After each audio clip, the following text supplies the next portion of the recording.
El paro es un problema macroeconómico que afecta a la gente de una forma más directa y más grave. Para la mayoría de las personas, la pérdida del empleo significa un empeoramiento del nivel de vida y angustia.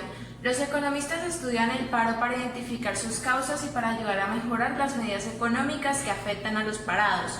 Algunos, como los programas de información para el empleo, ayudan a la gente a encontrar trabajo. Otras, como el seguro de desempleo, atenúan algunas de las dificultades económicas que experimentan los parados. En realidad, no todos los miembros de la población activa tienen empleo permanente. En todas las economías de libre mercado siempre hay algunas personas en paro. Bueno, hoy vamos a explicar los determinantes de tasa natural de paro, que es la tasa media de paro en torno a la cual fluye la economía. La tasa natural es la tasa de paro que tiende a la economía a largo plazo, dadas todas las imperfecciones del mercado de trabajo que impiden a los trabajadores encontrar trabajo inmediatamente.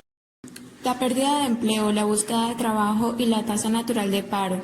Todos los días algunos trabajadores pierden o abandonan su empleo y algunos parados son contratados. En este perpetuo flujo y reflujo determina la proporción de la población activa que esté en paro.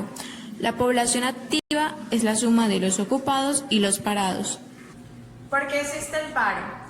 La búsqueda de empleo y el paro friccional. Una de las causas por las que existe el paro se halla en la acoplación de trabajadores y puestos de trabajo.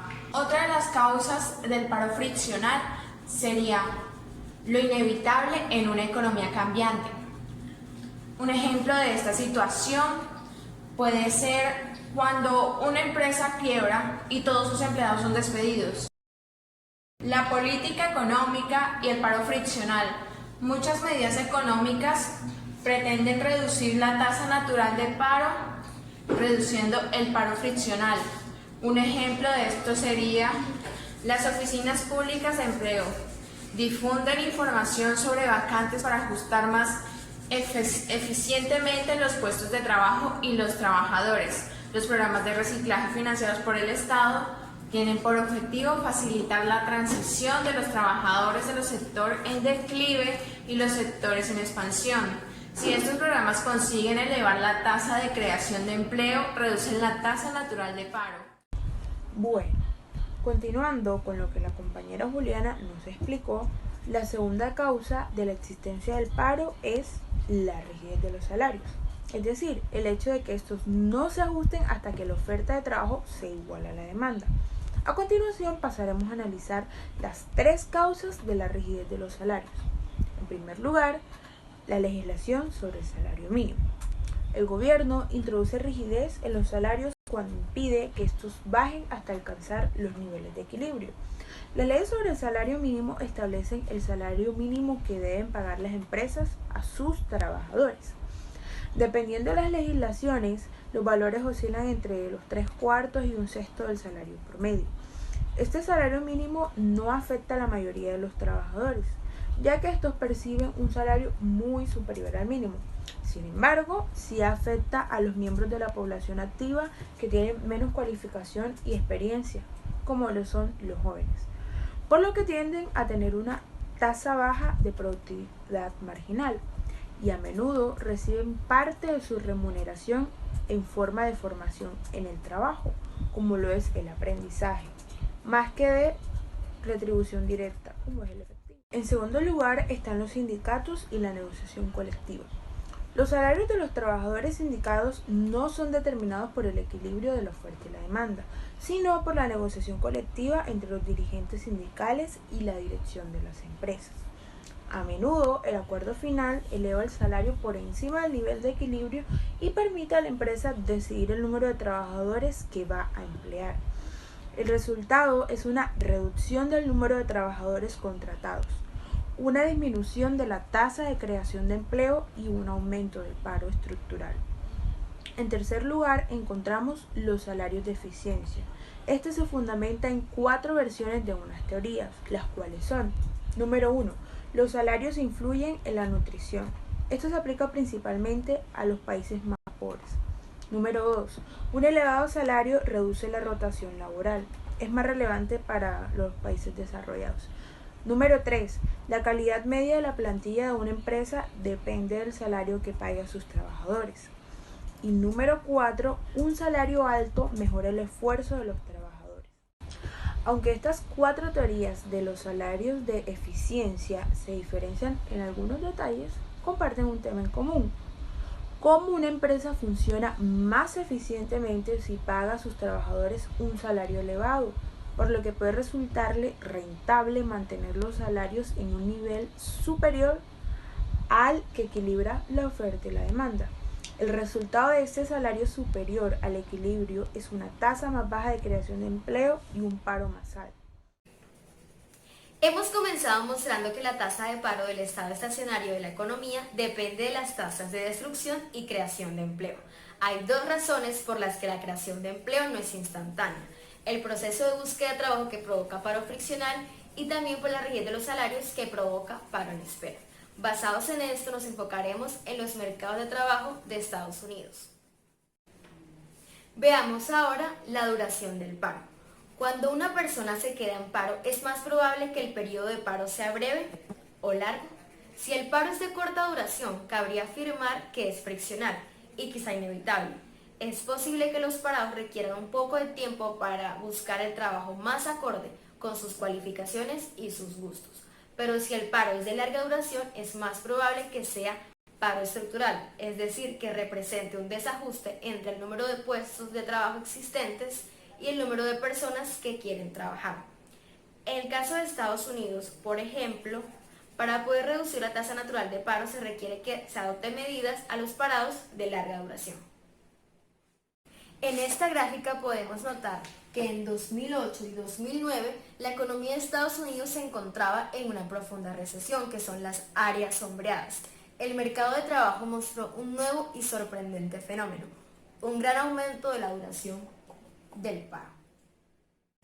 Pero, ¿y a qué se debe esto? Los economistas están divididos en 2 bandos. Algunos creen que el aumento del paro de larga duración se debe a la política del gobierno, en concreto porque el Congreso prolongó la duración del seguro de desempleo de las 26 semanas normales a 99. Es normal que esto ocurra, ya que durante las recesiones es más difícil encontrar trabajo, pero la prolongación a casi 2 años fue algo increíble. Roberto Barro, economista de la Universidad de Harvard, escribió un artículo en el Wall Street Journal donde culpó directamente a esta prolongación. Sin embargo, otros economistas como Paul Krugman, economista de la Universidad de Princeton, expresó en su columna del New York Times su opinión sobre esto, afirmando que el aumento de la duración del seguro de desempleo fue una respuesta razonable y compasiva a una recesión económica históricamente profunda y a un débil mercado de trabajo. Mediante este cuadro podemos notar las diferencias entre las tasas de paro de los distintos grupos demográficos. Podemos ver que los trabajadores más jóvenes tienen unas tasas de paro mucho más altas que los de más edad. Pero, ¿por qué sucede esto? Estos trabajadores recién entrados en el mercado de trabajo no suelen estar seguros de sus planes profesionales, por lo que optan por probar diferentes empleos. Otro hecho visible en este cuadro es que la tasa de paro de los hombres negros, especialmente los adolescentes, es más alta. Esto se debe a que sus tasas de pérdida de empleo son más altas, como a que sus tasas de obtención de empleo son más bajas. Entre las posibilidades se encuentra la discriminación practicada por los empresarios. Hay un factor que también debemos analizar y son los flujos de entrada y salida de la población activa. Aquí suponemos que la población activa se mantiene fija y la única causa del paro es la pérdida de empleo. Y la única causa del abandono del paro es obteniendo un empleo. En realidad los cambios de la población activa son muy importantes. En Estados Unidos, una tercera parte de los parados se ha incorporado a esta población. Hay que recordar que todo el paro no termina en un empleo, sino en el abandono del mercado de trabajo por parte del parado. Algunas personas que se denominan paradas pueden no estar buscando un trabajo seriamente. Sin embargo, hay otras, llamados trabajadores desanimados, que aunque quieran un empleo, luego de buscar infructuosamente renuncian a hacerlo. En ambos casos se consideran inactivos, tampoco se emplean las estadísticas, pero estos últimos constituyen un problema social. El Bureau of Labor Statistics se encarga de calcular las medidas de la utilización de la mano de obra. Aunque hemos centrado la atención en el mercado de trabajo de Estados Unidos, economistas lo comparan con los europeos. En esto la tasa de paro ha aumentado significativamente en países como Francia, España, Alemania, Italia y Reino Unido. Pero, ¿a qué se debe el paro europeo? Nadie lo sabe a ciencia cierta. Muchos economistas creen que el problema puede atribuirse a la interacción entre una política ya antigua por las prestaciones que perciben los parados y una perturbación reciente, la disminución de la demanda de trabajadores no cualificados en relación con la de cualificados como consecuencia de los avances tecnológicos. Diferencias entre las tasas de paro en Europa. Las diferencias entre las tasas de paro en Europa son útiles para explicar las causas del paro. Muchos estudios empíricos se han basado en estas diferencias. Además, las tasas de paro varían significativamente entre unos países y otros. Por ejemplo, en agosto del 2011, en Estados Unidos, la tasa de paro era del 9%, en Suiza del 3% y en España del 21%, aunque la tasa media de paro es mayor en Europa que en Estados Unidos. Otro hecho atribuible a las diferencias de las tasas de paro son los parados de larga duración.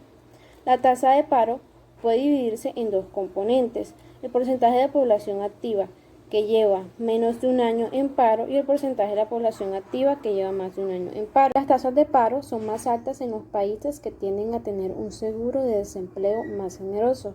Además, la tasa de paro es más alta en cuanto este subsidio es de larga duración. El gasto público destinado a los seguros de desempleo parece que aumenta en las tasas de paro. En cambio, el gasto público destinado a medidas activas, es decir, que ayuden a las personas a conseguir trabajos, son los que reducen las tasas de paro. A través de un ejemplo podemos mencionar el caso de España, que ha tenido históricamente una tasa de paro alta que puede atribuirse a los seguros de desempleo de larga duración unida a la mínima ayuda que existe en el país para las personas que necesitan buscar trabajo. Caso práctico: porque algunas personas están más satisfechas con su vida que otras. Algunas investigaciones recientes han demostrado que la gente es más feliz cuando vive en un país con poca inflación y con poco paro, a diferencia de los países de alta inflación y una tasa alta de paro, pues en este caso las personas son menos felices.